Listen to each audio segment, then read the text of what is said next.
زندہ رہو.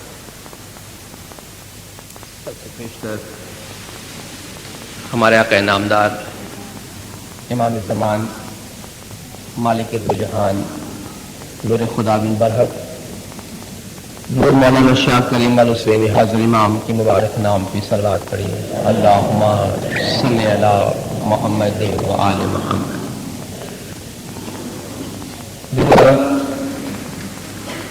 جیسا کہ آپ کو بتایا گیا ہوگا، آج اور کل 2 دن آپ کے پاس ایک خصوصی عنوان پر تقریریں کرنی ہے، اور عنوان اسماعیلی طریقہ ہے.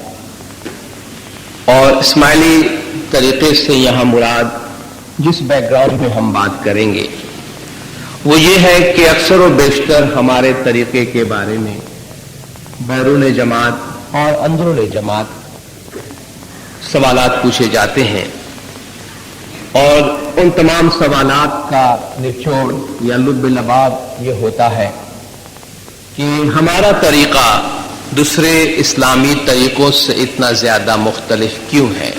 یعنی جب ہم اپنے آپ کو مسلمان کہتے ہیں اور بہت سارے ہمارے دوسرے غیر اسماعیلی مسلم بھائی ہیں، ان کے اندر بھی بہت سارے طریقے اور فرقے ہیں، لیکن جہاں تک بنیادی مذہبی اعمال انجام دینے کا تعلق ہے تو تقریباً سب ایک جیسے ہی اعمال انجام دیتے ہیں. لیکن جب اسماعیلیوں کے سامنے دیکھتے ہیں تو اسماعیلیوں کا طریقہ سب سے مختلف ہوتا ہے. تو وہ یہ جاننا چاہتے ہیں کہ کس حد تک ہمارا طریقہ درست ہے، اور یہ بھی پوچھتے ہیں ساتھ ساتھ کہ کیا ایسا نہیں ہے کہ اکثریت جو طریقہ اپناتی ہے وہی صحیح ہو اور ہم تھوڑے بہت اسماعیلی اپنے طریقے پہ چل رہے ہیں اور اپنے آپ کو صحیح سمجھتے ہیں. کہیں ایسا تو نہیں ہے کہ ہم نے اکثریت کا ساتھ چھوڑ کے اپنا الگ طریقہ اپنایا ہوا ہے. اس کے علاوہ امام زمان کی طرف جو ہمارے اعتقادات ہیں اور اس کے جو اظہار ہیں ان کے بارے میں مختلف قسم کے سوالات پوچھے جاتے ہیں. تو انہی سوالات کو بیک گراؤنڈ میں رکھتے ہوئے، پس منظر میں رکھتے ہوئے آج اور کل کے 2 لیکچرز میں میں آپ کے سامنے اسماعیلی طریقے کے بارے میں بات کروں گا. سب سے پہلے دینداروں، تمہید کے طور پہ میں چند باتیں عرض کرنا چاہتا ہوں کہ جن کا سمجھ لینا بہت ضروری ہے، جس کی وجہ سے ایک بنیاد قائم ہو جائے گی، ایک فریم ورک بن جائے گا، ایک سٹرکچر بن جائے گا جس کے اندر رہتے ہوئے ہم باتیں کریں گے. اگر ہم تمام باتوں کو اندر آنے کی اجازت دیں تو ہم کسی بھی نتیجے پہ نہیں پہنچیں گے. تو جو فریم ورک ہم بنائیں گے وہ تمہید کے طور پہ آپ کے سامنے عرض کرتا ہوں. پہلی بات یہ ہے کہ مذہب یا دین دل کا سودا ہے. مذہب دل کا سودا ہے، اس میں ایمان کی بات آتی ہے، ماننے کی بات آتی ہے، اس میں کوئی بات ٹھوک کے کسی کے دماغ میں بٹھانے کی نہیں آتی. ایک بات پیغمبر زمانہ کی طرف سے بنی نوع انسان کے سامنے پیش کیا جاتا ہے. وہ کہتا ہے میں خدا کا رسول ہوں. جس سے ماننا ہے وہ پہلی مرتبہ مان لیتا ہے، جس سے نہیں ماننا وہ نہیں مانتا ہے. حضور اکرم صلی اللہ علیہ وآلہ وسلم صلوات اللہ علیہ جب اسلام کا پیغام لے کے آئے، بی بی خدیجہ کو گھر آ کے سنایا، آپ نے فوراً ایمان لے آئے. بلال کو سنایا، یاسر کو سنایا، 2-3 ایسے مومنین کو پیغام سنایا. پہلے ہی پیغام سن کے وہ لا الہ الا اللہ محمد رسول اللہ کہہ اٹھے، اور پھر ان کو ان کے ایمان سے ہٹانے کے لیے کتنی اذیتیں دی گئی، کتنی تکلیفیں پہنچائی گئی. تپتی ریت پہ انہیں لٹایا گیا، کوڑے مارے گئے، دہکتی ہوئی آگ سے ان کو سلگایا گیا، لیکن وہ کہتے رہے الاحد، ہم ایک اللہ کو مانتے ہیں. یہ بات ہوئی ایمان کی. انہوں نے کوئی دلیل نہیں مانگی، کوئی معجزہ نہیں مانگا. حضور نے آ کر فرمایا کہ مجھے اللہ نے رسول بنایا ہے. انہوں نے کہا ہم ایمان لاتے ہیں کہ آپ اللہ کے رسول ہیں، کیونکہ ہم نے آپ کو شروع سے آج تک دیکھا ہے، آپ کبھی جھوٹ نہیں بولتے. اسی خاندان میں ابو جہل ہے، اسی سوسائٹی میں ابو لہب ہے، اسی سوسائٹی میں ابو سفیان ہے، جو شروع سے حضور کو دیکھتے آئے ہیں. جب حضور نے پیغام کا اعلان کیا تو ٹھٹھا کیا، مسخرہ کیا، मजाक उड़ाया, मौजिजात मांगे। अगर हुजूर ने मौजिजात दिखाए तो जादूगर कहा, जादूगर कहा। हजरत मूसा अलैहिस्सलाम फिरआउन के दरबार में, जबकि फिरआउन ने चैलेंज किया कि है मूसा, अगर तू खुदा का रसूल है तो अपने मौजिजात दिखा, हम अपने जादू दिखाते हैं। फिरआउन के जादूगरों ने दरबार में अपने अपने जादू दिखाए, लकड़ियां फेंकी, सांप बन गए। मूसा अलैहिस्सलाम को खुदा ने हुक्म दिया तो अपनी छड़ी फेंकी, वो बड़ा सांप बन गया और सारे छोटे सांपों को हड़प कर गया। तमाम जादूगर मूसा अलैहिस्सलाम के सामने झुक पड़े कि हम ईमान लाते हैं कि तेरे पास मौजिजा है। फिरआउन इस मौजिजा को देखकर क्या कहता है, तू इन जादूगरों से बड़ा जादूगर है। देखा आपने कि जिसको मानना है सो मानता है, जिसे नहीं मानना है सो नहीं मानता है। मजहब की ये पहली बुनियाद है। मजहब दिल का सौदा है, पैगाम पेश किया जाता है, मानो या नहीं मानो ये तुम्हारी मर्जी की बात। दूसरी बात, दीन में बहसो मुबाहिसा, झगड़ा नहीं होता है। कुरान में खुदा ने झगड़े की हौसला अफजाई नहीं की, बहस व मुबाहिसा की हौसला अफजाई नहीं की है। दीन की बात करने के लिए खुदा ने फरमाया उदउ इला सबील रब्बिका बिल हिक्मा, ये पहला दर्जा, वल मौइज़तिल हसना, ये दूसरा दर्जा, वजादिलहुम बिल्लती हिया अहसन, ये तीसरा दर्जा। पहला दर्जा क्या है, लोगों को खुदा के रास्ते की तरफ बुला, हिकमत के जरिया, यानी अकल की बात के जरिया। हिकमत से बात बनती है तो ठीक है। दूसरा दर्जा है और अच्छी अच्छी नसीहतों के जरिया, मीठी मीठी बातों के जरिया बुलाओ, ये दूसरा मरहला है। तीसरा मरहला वजादिलहुम बिल्लती ही अहसन, उनके साथ अगर बहस की जरूरत पेश आए तो करो, लेकिन अच्छे तरीके से करो, वरना मुखालिफिन की तरफ से अगर बहस मुबाहिसा किया जाता है, झगड़ा किया जाता है, खुदा उसको अप्रूव नहीं करता, बल्कि खुदा फरमाता है शयातीन इन्ना शयातीन ला यूहून इला औलियाहिम लियुजादिलू, शैतान अपने साथियों की तरफ वही करता है ताकि वो तुम्हारे साथ आके झगड़ा करे। गोया दीन के मामलात में, खुदा के मामलात में झगड़ना, बहुत ज्यादा बहस मुबाहिसा करना, खुदा उसे शैतान का अमल करार देता है। ये होगी दूसरी बात। तीसरी बात, दीन आसान है, दीन आसान है। युरीदुल्लाहु बिकुमुल युस्र वला युरीदु बिकुमुल उस्र, खुदा तुमसे आसानी चाहता है, खुदा तुमसे तंगी नहीं चाहता। वमा जाला अलैकुम फिद्दीन मिन हरज, दीन के मामलात में खुदा ने तुम पे कोई तंगी नहीं रखी, कोई तंगी नहीं रखी, आसान है। जिसको जिस तरीके से जी में आए अपने अपने तरीके पे अमल करता रहे। हुजूर अकरम के पास अगर दो बातें पेश आती तो दोनों में से जो आसान तरीका होता वो आप अपनाते, मुश्किल को छोड़ देते। दीन अगर आसान है तो वो किसी पे तंग नहीं होना चाहिए। हुजूर ने फरमाया दीन में आसानी पैदा करो। तकरीबन हर हफ्ते में 3-4 दफा आप टेलीविजन पे ये सुनते हैं। दीन में आसानी पैदा करो, सख्ती न बरतो, लोगों को खुशखबरी सुनाओ, उन्हें मुतनफिर न करो। यानी दीन की तरफ जो अप्रोच होना चाहिए मुलायमत से होनी चाहिए, मोहब्बत से होनी चाहिए, आसानी से होनी चाहिए, उसमें कोई जबर नहीं है। चौथी बात, दीन में जबर नहीं है। ला इकराह फिद्दीन, दीन में कोई जबर नहीं है। क्यों जबर नहीं है? खुदा फरमाता है हमने तुम में से हर एक के वास्ते अपना अपना तरीका मुकर्रर कर दिया है।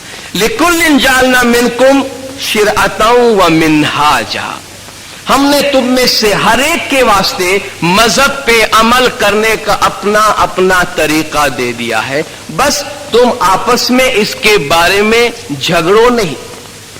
हुजूर फरमाते हैं अगर तुम्हें मेरी बात समझ में नहीं आती, ठीक है, लना आमालुना वलकुम आमालुकुम, तुम्हारे लिए तुम्हारे अमाल है, मेरे लिए मेरे अमाल है। लकुम दीनकुम वलिय दीन, तुम्हारे वास्ते तुम्हारा दीन है, मेरे वास्ते मेरा दीन है। तुम भी इंतजार करो, मैं भी इंतजार करता हूं, अनकरीब खुदा तुम्हारे और मेरे सबके अमाल देखेगा। ये बातें जो मैं आपको बता रहा हूं रिपीटेडली कुरान में आया है। लना आमालुना वलकुम आमालुकुम, ली अमली वलकुम आमालुकुम, मेरे लिए मेरा अमल है। अंतुम बरीऊन मिम्मा अमलू, तुम उस चीज से आजाद हो जिस पे मैं अमल करता हूं। वो अना बरीउ मिम्मा तामलुन, जो तुम करते हो उससे मैं आजाद हूं। ये अप्रोच है पूरे कुरान शरीफ के दौरान बार बार दीन के मामलात की तरफ। इसमें हर एक का अपना अपना तरीका है, इसमें आसानी है, इसमें कोई जबर नहीं है, इसमें किसी पे जबरदस्ती नहीं है, इसमें बहस मुबाहिसा नहीं है, इसमें दिल का सौदा है।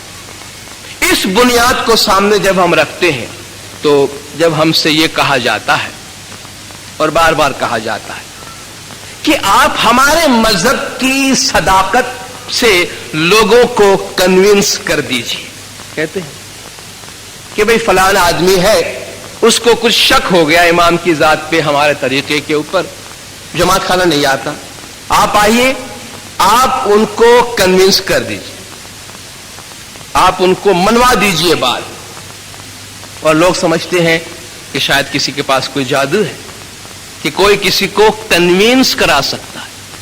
कहते हुए हमारा तरीका सच्चा है तो हम चौक पे जाकर क्यों नहीं कहते, हम तबलीग क्यों नहीं करते, हम अपना ऐलान क्यों नहीं करते। जिंदारों, खुदा ने दावत हिकमत से करने को कहा है, नादानी से करने को नहीं कहा। हिकमत की बातें वहां की जाती है जहां बात समझने वाला हो। जब समझने वाला नहीं होगा उसके सामने जाके बात करेंगे तो उल्टा अपनी अच्छी बात को बदनाम करके आएंगे। इसलिए अच्छी बात भी, हिकमत की बात भी नाअहलों के आगे नहीं करनी चाहिए। तो ये जो कहा जाता है दीनदारों कि आप आइए और उससे कायल कर दो, उससे कन्विंस कर दो कि हमारा तरीका सच्चा है। दीनदारों, हम इंतहाई हकीर, कमजोर और मामूली इंसान हैं। ये काम तो पैगंबरों ने भी नहीं किया। हम ये नहीं कह सकते कि वो नहीं कर सकते थे, लेकिन हम सवाल जरूर पूछ सकते हैं कि क्या वो कर सकते थे? अगर कर सकते थे तो क्यों नहीं किया? हुजूर, अगर सबको हम सारे अंबिया की बात छोड़ें, हम खातिमुन नबीयीन, सरवर अंबिया, सरदार रसूल की बात करते हैं, जिसके लिए खुदा ने फरमाया कुल या अय्युहन्नास इन्नी रसूलुल्लाहि इलैकुम जमीआ, कह दो कि ऐ लोगों, मैं तुम सब की तरफ खुदा का रसूल बनाकर भेजा गया हूं। कौन खातिमुन नबीयीन फरमाते हैं किसके वास्ते आए थे? सारे जहान के लोगों के वास्ते। आपने अपने दौर में कितने लोगों को कन्विंस किया? लोग आते थे, बहस करते थे, मोजिजात मांगते थे। 23 साल की नबूवत सख्त मेहनत के बाद कितनों को कन्विंस किया आपने? और आपकी तालीम आज 1400 बरस के बाद भी दुनिया की 1/4 को कन्विंस नहीं कर सकी। नाउजुबिल्लाह, क्या हम ये कहें हुजूर की तालीम में कोई खामी है? हुजूर की तालीम में कोई कमी है? आप में ये ताकत नहीं है कि आप लोगों को कन्विंस करें, बल्कि कन्विंस करने का कोई उसूल ही मौजूद नहीं। दीन में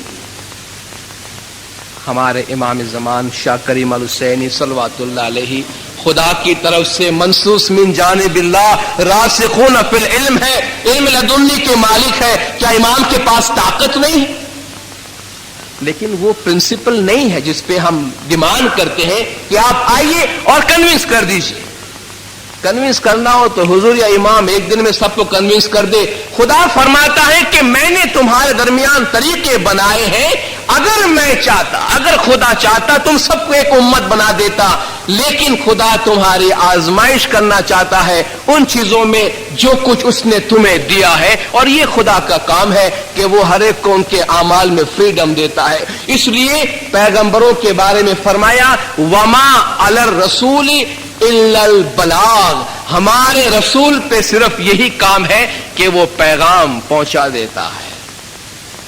वमा अल रसूल इल्लल बलागुल मुबीन, रसूल का काम यह है कि वाज़े तौर पर अपना पैगाम पहुंचा दे, और ये पैगाम अंबिया ने पहुंचाया। और अगर किसी को मानना है तो मान लेता है, नहीं मानना है तो नहीं मानता है। तो हम इस बुनियाद पर पहुंचे कि मजहब में आप किसी को कायल नहीं कर सकते हैं, तो क्या कर सकते हैं? हम बलागुल मुबीन कर सकते हैं, यानी अपना मौकिफ बयान कर सकते हैं। हर तरीके वाला, हर मजहब वाला, हर दीन वाला क्या कर सकता है? अपना अपना तरीका क्या है, वो क्या मानता है और क्यों मानता है, अपने अपने मानने वालों को बयान कर सकता है। नहीं मानने वाला अगर जानना चाहता है तो उसको बता सकता है। उसके किसी क्रॉस एग्जामिनेशन में हिस्सा नहीं लेना चाहता और नहीं ले सकता है। यानी कोई मुझे या किसी इस्माइली को मुजरिम के कचहरे में खड़ा करके ये सवाल न करे कि तुम ये क्यों करते हो, ये क्यों करते हो, ये क्यों करते हो, क्योंकि हम किसी के मुजरिम नहीं हैं। अगर हम मुजरिम हैं तो दुनिया के सारे मजहब वाले मुजरिम हैं, क्योंकि अगर हम अपने तरीके पे अमल करते हैं तो सब अपने अपने तरीके पे अमल करते हैं। कोई हमारे जिरा करे तो हम भी किसी के जिरा करें, फिर वो मजहब नहीं रहेगा दीनदारों, वो मजहब नहीं रहेगा। और हुजूर फरमाते हैं कि भाई तुम किस बात पे झगड़ते हो, जबकि वो अल्लाह तुम्हारा भी अल्लाह है, हमारा भी अल्लाह।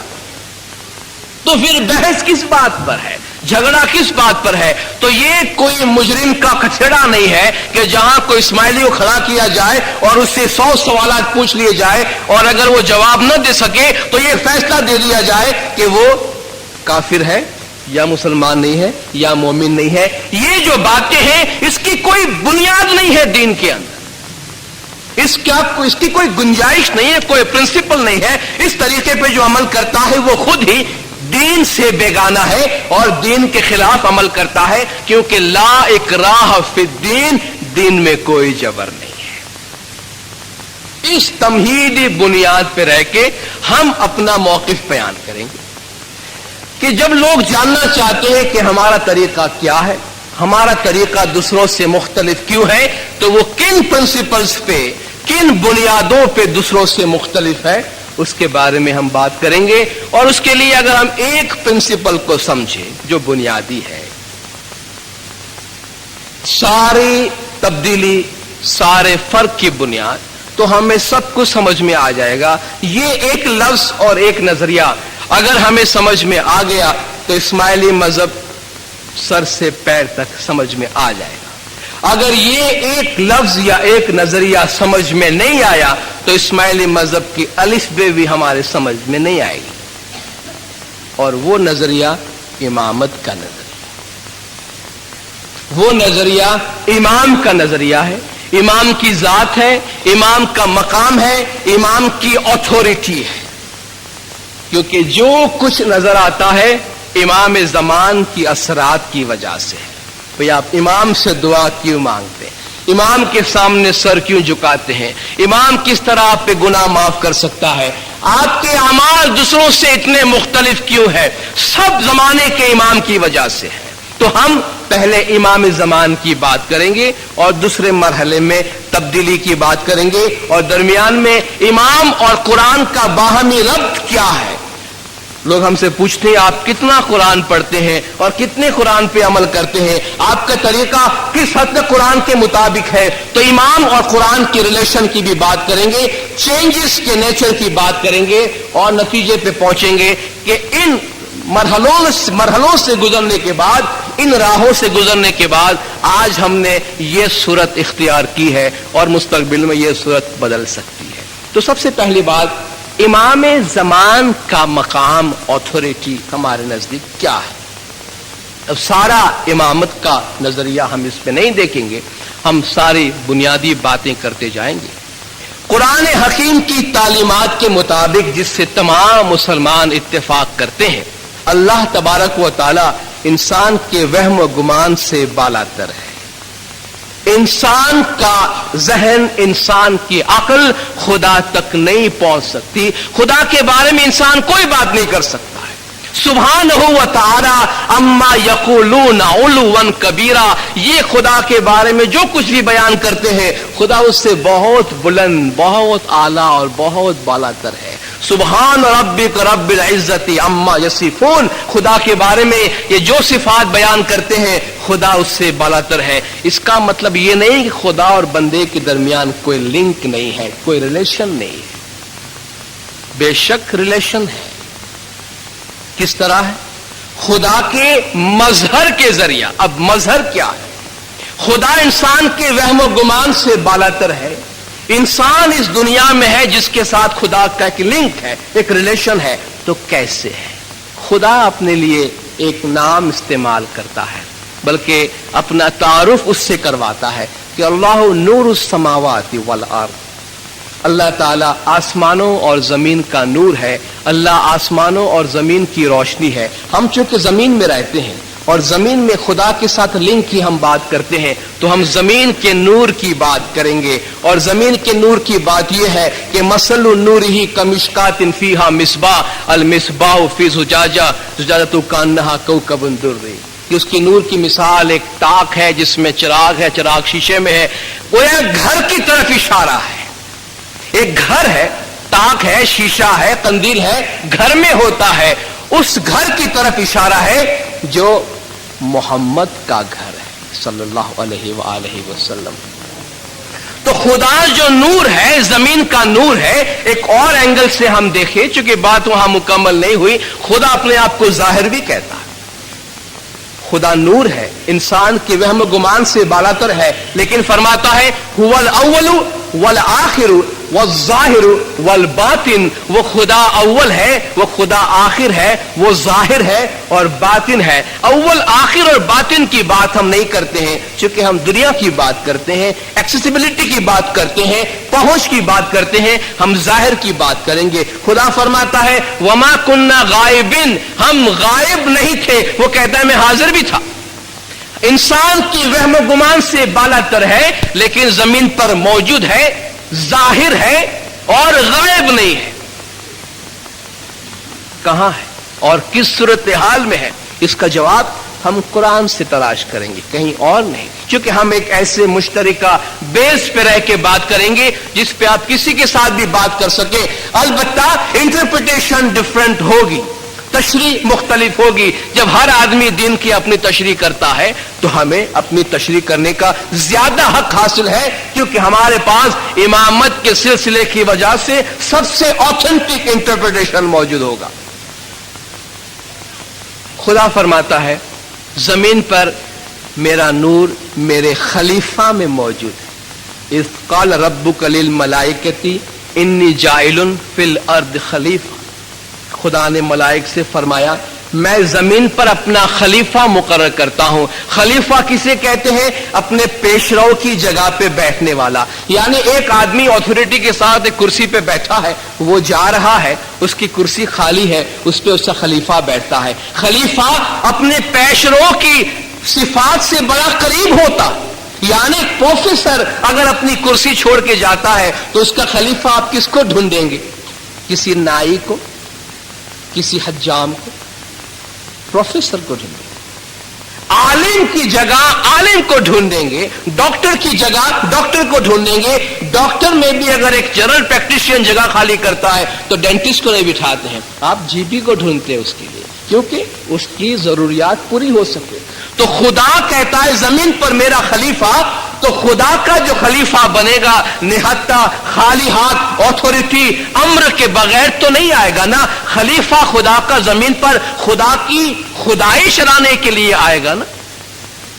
इसलिए खुदा ने फरमाया कि जब मैंने, याद करो कि जब मैं मिट्टी से एक बशर को बनाया, फैजा सवैतहु, बना लिया मैंने, वनफख्तु फीही मिन रूही, उसमें अपनी रूह डाल दी, फक़ऊ लहु साजिदीन, तुम उसके आगे सजदा करते हुए गिर जाओ। किसके आगे? आदम की बात हुई। खुदा फरमाता है मैंने इंसान को बनाया, खलीफा बनाया, उसमें अपनी रूह डाल दी। दीनदारों, ये सारे मसाइल का हल, हिकमतों का खजाना यहां मौजूद है। کہ اپنے خلیفہ میں خدا فرماتا ہے میرا نور جا رہا ہے، تمہیں اس کے آگے سجدہ کرنا ہے، اور سارے فرشتوں نے اس کے آگے سجدہ کیا۔ کس کے آگے سجدہ کیا؟ خدا کے آگے نہیں کیا، انسان کے آگے کیا۔ اس انسان میں کس کے سامنے کیا؟ اس میں جو خدا کا امر تھا اس کے سامنے کیا، اس میں جو خدا کا نور ہے اس کے سامنے کیا، اس میں جو اتھارٹی ہے اس کے سامنے کیا۔ صحیح؟ ایک فرشتے نے سجدہ نہیں کیا، آپ اتفاق کریں گے کہ اس کا ریکارڈ اس سے پہلے کبھی خراب نہیں تھا، اس نے اس سے پہلے کبھی نافرمانی نہیں کی تھی، معلوم ہے؟ اگر آپ کا بچہ بڑا شریف ہو، ہمیشہ فرمان بردار ہو، تو ایک دو نافرمانی آپ برداشت نہیں کر لیتے اسے۔ اگر آپ کے آفس میں کوئی آدمی کام کرتا ہے، بڑا اچھا ریکارڈ ہے، آپ کو بڑا فائدہ پہنچایا، کبھی ایک بلنڈر بھی کرتا ہے، تو آپ کہتے ہیں کوئی بات نہیں، تمہارا ریکارڈ بڑا اچھا ہے۔ ابلیس نے یہ کہا کہ میں آدم کو نہیں مانتا، خدا کو تو رب کہہ رہا تھا، خدا کو تو ربنا کہہ رہا تھا، رب بھی کہہ رہا تھا کہ اے میرے پروردگار۔ اس نے خدا سے بغاوت نہیں کی تھی، خدا کو شیطان بننے کے بعد بھی رب بھی کہتا رہا کہ میرے پروردگار یہ جو بنا ہے نا اس کو میں ایکسپٹ نہیں کرتا۔ خدا اس کا اتنا اچھا ریکارڈ، 36 کروڑ کتاب پڑھی تھی ایک مثال کے مطابق، اتنی عبادت، اس کو درگزر نہیں کر سکتا تھا؟ کون سی بڑی بات تھی اس میں؟ اور اس نے خدا سے بغاوت نہیں کی تھی، خلیفہ سے کی تھی، لیکن خدا نے اس کو دربار سے اس طرح راندہ کیا کہ آج تک ہم سب پریشان ہیں اس کی وجہ سے۔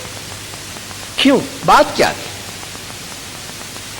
بات یہ تھی کہ جن جن باتوں پہ اس نے آدم سے انکار کیا وہ خدا سے انکار کرنے کے برابر تھا۔ آدم کے آگے جھکنے سے منع کیا، یعنی خدا کے آگے جھکنے سے منع کیا، خدا کا امر لگا ہوا تھا اس کے سامنے۔ آدم کو ایکسپٹ کرنے سے منع کیا، یعنی خدا کے امر کو قبول کرنے سے اس نے منع کیا۔ گویا آدم کو ماننا خدا کو ماننا تھا، آدم کو نہیں ماننا خدا کی اتھارٹی کو نہیں ماننے کے برابر تھا۔ تو یہ تو بنیادی غلطی ہے، یہ ایک فنڈامنٹل مسٹیک ہے جس کو خدا برداشت نہیں کر سکتا تھا، اور بنی نوع انسان کو سبق دینا چاہتا تھا کہ میرے خلیفے کی اتھارٹی زمین پر کیا ہے۔ آپ نے دیکھا کہ فرشتوں نے سجدہ کیا آدم کے سامنے، اس سے کسی کو انکار نہیں، سب کہیں گے خدا کے نور کے آگے سجدہ کیا۔ میں آپ سے پوچھوں، اگر میرا آپ کا سب کا یہ ایمان ہے کہ خدا کا نور زمین پر موجود ہے، اس سے کسی کو انکار نہیں، تو خدا کے نور کے آگے سجدہ کرنا اس کی کوئی منائی ہے؟ کوئی مسلمان کہہ سکتا ہے کہ تم خدا کے نور کے آگے سجدہ نہ کرو؟ کوئی یہ کہنے کی جرات نہیں کرے گا کہ نہیں خدا کے نور کے آگے سجدہ نہیں ہو سکتا۔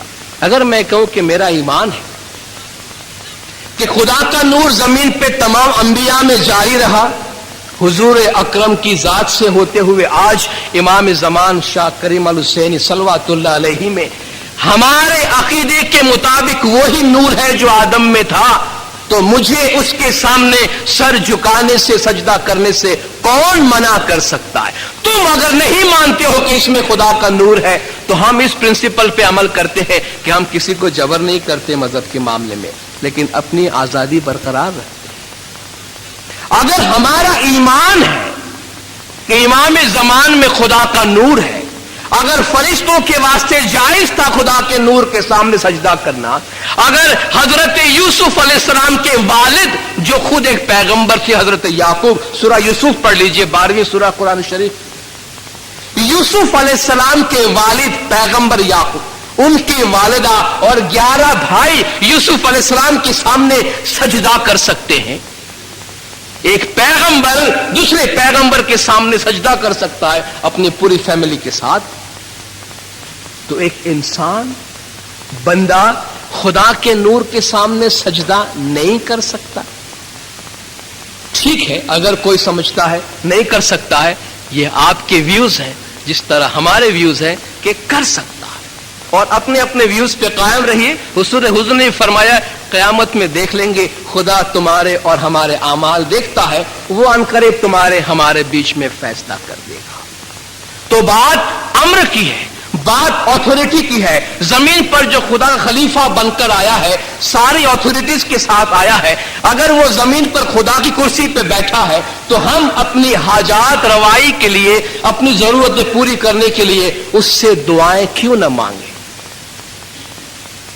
क्योंकि आप कहते हैं खुदा से मांगो, खुदा कहता है मैं तुम्हारे वहम गुमान से भी बालातर हूं, तुम्हारी अकल मुझ तक नहीं पहुंच सकती है तो तुम्हारे अल्फाज कैसे पहुंचेंगे? जो खुदा कहता है कि मैं तुम्हारे वहम गुमान से बालातर हूं, उससे हमारे कम्युनिकेशन नहीं हो सकते। कम्युनिकेशन उसी से हो सकता है जो उसका मजहर जमीन पे, सीढ़ी पे फरमान लिखा हुआ है मौला ने फरमाया हम जमीन पर खुदा के दरवाजे हैं, हमारे जरिया खुदा की इबादत की जाती है, यानी हमारी इबादत खुदा की इबादत है, हमारे जरिया खुदा की फरमान बरदारी की जाती है, हमारे जरिया खुदा की नाफरमानी की जाती है। जो अपने आमाल हमारे जरिया भेजता है वो मकबूल है, जो हमारे जरिया आमाल नहीं भेजता वो मकबूल नहीं। तो खुदा का खलीफा जमीन में ऑथोरिटी के साथ अगर आता है तो वो हमारे गुनाह भी माफ कर सकता है। वो अगर अपने अम्र से हमें सवाब पहुंचा सकता है तो वही अपने अम्र से हमें माफ कर सकता है। आखिरी दलील पेश करके अपनी जगह लूंगा गुनाहों की माफी के तस्करे के साथ। हुजूर की जात के बारे में खुदा ने फरमाया, ये पैगंबर और इमाम के काम के बारे में, उनकी रिस्पॉन्सिबिलिटी, उनकी जिम्मेदारियां। कमा अर्सलना फीकुम रसूलन मिन अनफुसिकुम यतलू अलैकुम आयातिना व युज़क्कीकुम व युअल्लिमुकुमुल किताब वल हिकमा युअल्लिमुकुम मा लम तकुनु तालमून। तुम में हमने रसूल भेजा जो 4 काम करता है, तुम पर हमारी आयतें पढ़ता है, तुमको पाक व पाकीज़ा करता है, तुम्हें किताब और हिकमत की तालीम देता है और तुम्हें वो कुछ सिखाता है जो तुम नहीं जानते हो। इसमें से एक बात हम करते हैं, पैगंबर क्या करता है? तज़किया करता है। तज़किया यानी पाक व पाकीज़ा करता है, तत्हीर करता है। कहते हैं हुजूर तो अपने जमाने में गुनाह माफ नहीं करते थे, आज इमाम कैसे गुनाह माफ कर सकते? मैं आपसे पूछता हूं, आपने कैसे कह दिया कि हुजूर अपने जमाने में गुनाह माफ नहीं करते थे? कुरान कहता है कि हुजूर तज़किया करते थे। तज़किया यानी पाक व पाकीज़ा करते थे। पाक व पाकीज़ा करने की 2 ही तरीके हैं, एक तो जाहिरी है, एक बातिनी है।